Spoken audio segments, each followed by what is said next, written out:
పేదవాడి పక్షాన నిలబడతాం, ప్రజా గొంతుకై నినదిస్తాం. వాయిస్ ఆఫ్ వాయిస్లెస్, తెలుగువారి మనస్సాక్షి సాక్షి టీవీ. సాక్షి టీవీ ప్రసారాల కోసం మీ స్థానిక కేబుల్ ఆపరేటర్ను వెంటనే సంప్రదించండి.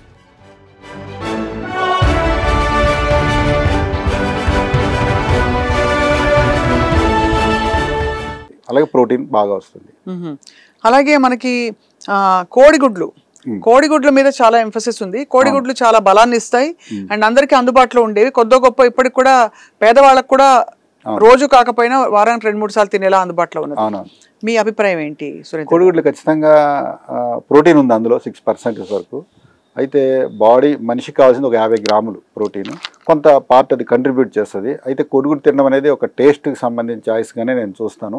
కంపల్సరీ తినడం దానివల్లే వస్తుంది అనుకునే అవసరం అయితే లేదు. Plus availability of eggs pure ఫామ్లో దొరకడం అనేది కూడా ఈరోజు ఛాలెంజే. దొరికిన వాళ్ళు ఖచ్చితంగా తీసుకోవచ్చు, అది వాళ్ళ చాయిస్. బట్ ప్రోటీన్స్ కోసం అదే తినాలని అయితే ఏం లేదు.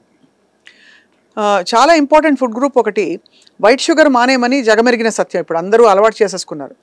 అయితే దాని ప్లేస్లో మంచి బెల్లంతో పాటు బెల్లం పొడి, కొబ్బరి బెల్లము, ఇలా అనేక రకాల ఆప్షన్స్ వచ్చాయి. సో పామ్ షుగర్ కూడా అవుట్ వస్తుంది. ఇవన్నీ అంటే ఈ ఆల్టర్నేటివ్స్ ని మీరు షుగర్తో కంపేర్ చేస్తే ఎలా చూస్తారు? ఇవన్నీ క్యాలరీస్ పరంగా ఒకటే అని నేను నమ్ముతాను. ఒకటే.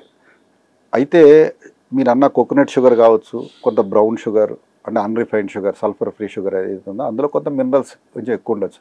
అయితే మినరల్స్ ఉండొచ్చు, ఫైన్. అయితే మనం తీసుకునే ఆ కొంచెం క్వాంటిటీలో మనకి రోజువారీ కావాల్సినంత డైలీ అలవెన్స్ అంటారు కదా, అంత క్వాంటిటీ అయితే ఏమి రాదు. అట్లీస్ట్ బ్రౌన్ షుగర్లో ఏంటంటే సల్ఫర్ ఉండదు, సల్ఫర్ ఫ్రీ షుగర్ అంటారు. అంటే బ్లీచింగ్ ప్రాసెస్ ఏదైతే ఉందో అది చేయడం లేదు షుగర్కి. దానివల్ల అందులో కొన్ని టాక్సిన్స్ లేకుండా ఉండే అవకాశం ఉంది. బట్ క్యాలరీస్ వైజ్ చూస్తే అన్నీ కొంచెం అటు ఇటుగా ఒకటే అవుతాయి. అవును. సో ఏం కలుపుతారండి వైట్ షుగర్లో? సల్ఫర్ కలుపుతారా? సల్ఫర్ ప్రాసెస్ జరుగుతున్నప్పుడు, షుగర్ మేకింగ్ ప్రాసెస్ జరుగుతున్నప్పుడు దాన్ని బ్లీచింగ్ చేయడం ద్వారా అందులో ఉన్న బ్రౌన్ పార్ట్ ఏదైతే ఉందో మొలాజిస్ కావచ్చు అలాంటివి అది పోవడానికి సల్ఫైటేషన్ అంటాము. అందులో ఆ సల్ఫర్ గ్యాస్ ఎక్స్పోజ్ చేస్తారు. దానివల్ల ఆ ట్రేసెస్ దానికి ఉండే అవకాశం ఉంది. బట్ దీనివల్ల అది బ్లీచింగ్ వైట్గా వస్తుంది. ఆ వైట్ అంటే ఒక టైంలో మనకు అందరికి ఇష్టం కదా వైట్, తెల్లగా ఉండంటే అన్నం కూడా బియ్యం కూడా అలాగే అలవాటైపోయింది. ముత్యాల్లా ఉన్నాయి అని అనేవారు. అవునండి. అలాగే ఉప్పు కూడా అలాగే పోగొట్టుకున్నాం. మనకి కల్లు ఉప్పు సముద్రం నుంచి సహజంగా వస్తుంది, అపారమైనది అది. ఈరోజు ఆ ఉప్పు మనం పోగొట్టుకున్నాం. ఎన్ని రకాల ఉప్పు ఉంటుందండి మామూలుగా? మనకి తెలుసు, సముద్రం నుంచి వచ్చేది సముద్రపు ఉప్పు క్రిస్టల్గా ఉంటుంది. కొన్ని లేక్స్లలో, రాజస్థాన్ అటు సైడ్ లేక్స్లలో మీరు చెప్పిన పింక్ సాల్ట్ వస్తుంది. అలాగే భూగర్భం నుంచి రాక్ సాల్ట్ ఒకటి వస్తుంది, బ్లాక్ సాల్ట్ ఒకటి వస్తుంది. బట్ ఈ భూగర్భం నుంచి వచ్చేది పరిమితమైనది.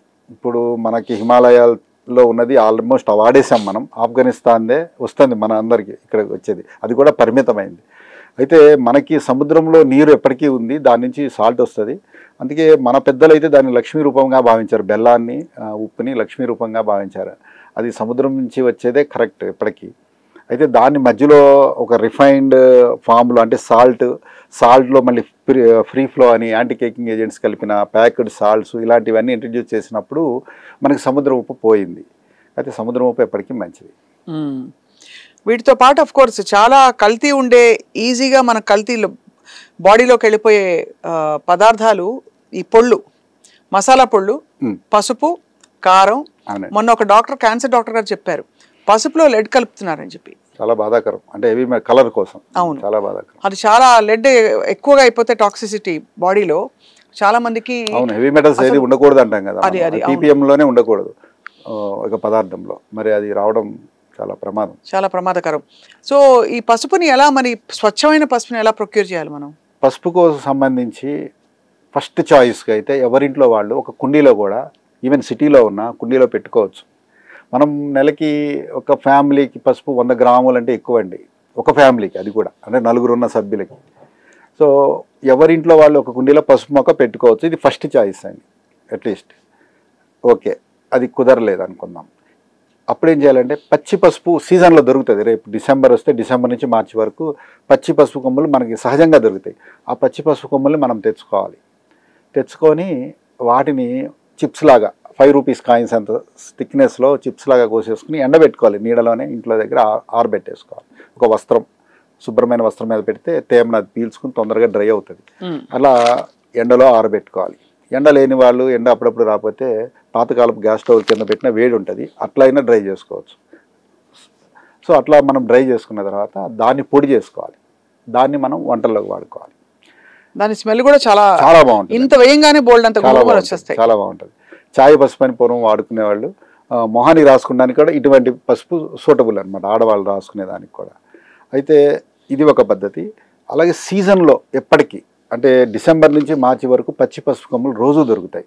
ఈ పచ్చి పసుపు కొమ్ముని మనం చిప్స్ లాగా కోసుకొని రోజు అన్నంలో తినాలి. వారంలో కనీసం 3 సార్లు నిమ్మరసం పిండి మొదటి 2 ముద్దలు ఈ పచ్చి పసుపు కొమ్ములు ఈ నిమ్మకాయ కలిపింది తినాలి. యాంటీ ఆక్సిడెంట్గా పనిచేయడానికి, యాంటీ క్యాన్సర్గా పనిచేయడానికి చాలా ఉపయోగం అనమాట. పసుపుని ఇలా కూడా మనం వాడాలి. రైట్.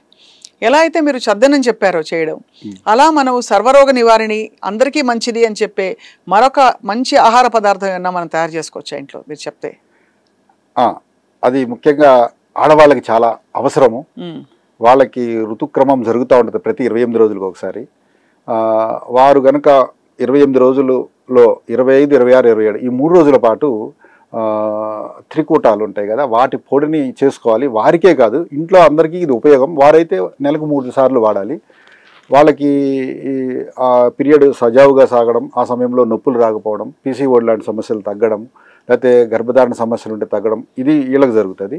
ఇంట్లో పిల్లలకు కావచ్చు, ఇతర ఎవరికైనా సరే ఎసిడిటీ లాంటివి, జలుబు దగ్గు లాంటివి కూడా తగ్గుతాయి. ఇందులో ఏంటంటే సొంటి ఉందండి. సొంటిని మనం మిక్సీలో వేసి పొడి చేయలేం. దాన్ని రోట్లో 4 సార్లు దంచితే లూజ్ అవుతుంది, దాన్ని చేత్తో లాగితే పీసులుగా వస్తుంది. దాన్ని మిక్సీలో వేసి పొడి చేసుకోవాలి. అలాంటి సొంటి పొడి 1 స్పూను. అలాగే మిరియాలు గోరువెచ్చగా, ఎక్కువ వేపకూడదు, గోరువెచ్చగా అంటే మే నెలలో ఎంత ఎండ ఉందో అంత మాత్రమే దాన్ని కొంచెం వేపేసి దాన్ని కూడా పొడి చేయాలి. అది 1 స్పూను మిరియాలు. అలా మళ్ళీ లాంగ్ పెప్పర్ అంటాం కదా, పిప్పళ్ళు కూడా, అది కూడా అంతే. కొంచెం గోరువెచ్చగా వేపి దాన్ని పొడి చేసి అది 1 స్పూను. ఇది 3 స్పూన్లు అయినాయి కదండి. ఈ 3 స్పూన్లకి 3 స్పూన్లు అంతా బెల్లం పొడి కలిపేసేసుకొని ఒక గాజు సీసాలో పెట్టుకోవాలి. ఇది ఎవరైనా ఒక 1/2 స్పూన్ తినొచ్చు. ఆడవాళ్ళు అయితే నెలలో 3 సార్లు తింటే అది వాళ్ళకి మంచిది. పిల్లలకి ఎప్పుడైనా సీజనల్గా చేంజ్ వచ్చినా కావచ్చు, ఇట్లా ఏం చేంజెస్ ఉన్నా అది 1/4 స్పూను తేనెతో కానీ లేదా బెల్లం పాకంతో కానీ అది తినిపించాలి. పేదవాడి పక్షాన నిలబడతాం, ప్రజా గొంతుకై నినదిస్తాం. వాయిస్ ఆఫ్ వాయిస్లెస్, తెలుగువారి మనస్సాక్షి సాక్షి టీవీ. సాక్షి టీవీ ప్రసారాల కోసం మీ స్థానిక కేబుల్ ఆపరేటర్ని వెంటనే సంప్రదించండి.